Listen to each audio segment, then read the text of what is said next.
Is it worthwhile to invest in the top 10 holdings of an index fund? Now, this is a really cool question, and your boy did some research on this one to make sure that we answer this properly. I want to think through this process properly. You know I love index funds. So what I thought to do was let's look at the difference between each of the top 10 holdings of the S&P 500 versus the actual holding. How much money would you make if you just bought the stock or if you just bought the index fund? Let's look at the difference between the two, because this is the only way to actually think through this process to see if it's worthwhile.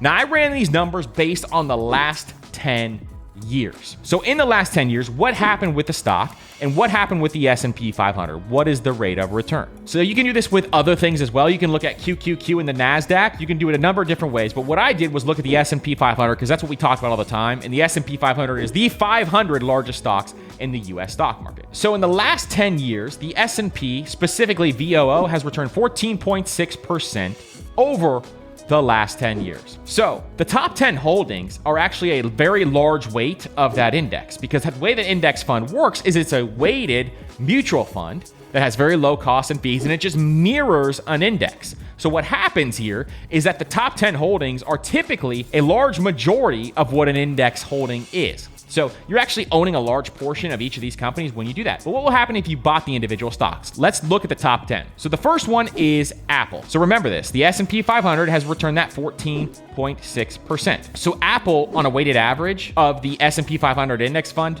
or VOO, the ETF, is 7.14%. So if you invested $1,000 into Apple 10 years ago, how much would your investment grow by? So your investment would grow by 24.81%. So if you invested $1,000, you'd have $9,100 10 years later. So Apple would win in this situation because it's 14.6% versus 24.8%. Let's look at number two, which is Microsoft, which is 6.1% of the weighted average in the S&P 500. So if you invested $1,000 into Microsoft 10 years ago, you would now have $12,457, and it returned 28.69% over the last 10 years. That's absolutely incredible. Microsoft's been on an incredible run. So Microsoft would be worthwhile in the last 10 years because it returned more than the S&P 500. Now let's look at Amazon, everybody's favorite store. You get the box at your front door. There's probably 10 of them at my front door right now. Amazon is at 3.8% is how much of a holding it is in the S&P 500, and it has returned 33.17% in the last 10 years. So if you invested $1,000 into Amazon 10 years ago, you would have $17,541. That's absolutely incredible, because if you think about that for a second, every $6,000 that you invested 10 years ago would now be worth over $100,000. It's incredible. Number four is Tesla. So Tesla is weighted at 2.5% of the S&P 500. If you invested $1,000 in Tesla 10 years ago, it's returned 67.4%.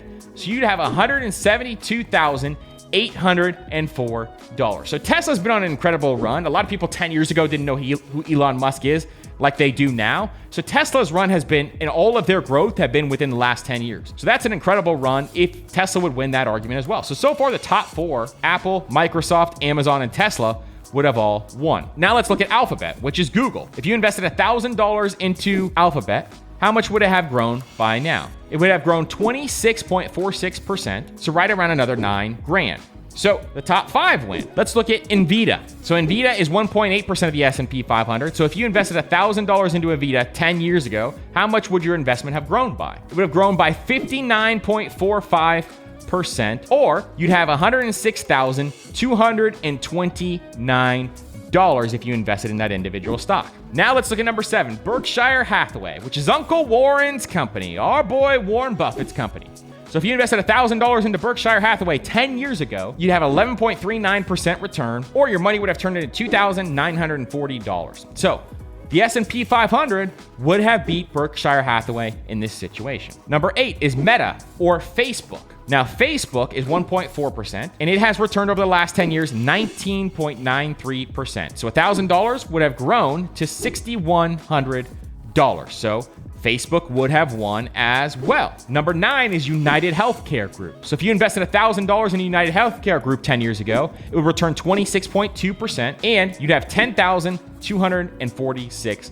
And the last one is Johnson & Johnson. And Johnson & Johnson has grown by 13.6% in the last 10 years, which is $3,500. $598. So this is not bad. 8 out of 10 have returned more than the S&P 500. Now here's the thing to understand about this experiment, why this is a little bit flawed. Because you don't know what's going to be in the top 10 of the S&P 500 in the next 10 years. Unless you have a crystal ball, you don't know. A lot of these companies were not in the top 10 of the S&P 500 at that time. It was very different 10 years ago. You can look at companies like Tesla was definitely not there. Nvidia was definitely not there. And a lot of these other companies were not there. So it changes all the time. And that is why it is so important to just invest in the index fund, because you can always have a piece of what is in the top 10 of the S&P 500 no matter what happens, because it just mirrors the index. So is it worth it? It absolutely can be if you know how to evaluate stocks and you have a great predictor in terms of figuring out what is going to be in that top 10. But if you don't have that and you're not comfortable figuring out what stocks are going to be in the top 10 in the next 10 years, because it's going to look very different than this does right now, then I would stay away from trying to do that. Now, do I own some of these companies? I absolutely do personally. I own some of these individual stocks. So it's something that I do personally. I love to scratch that itch. I love to invest in individual stocks, but I do a lot of research and a lot of work to do that. So making sure you understand how to do that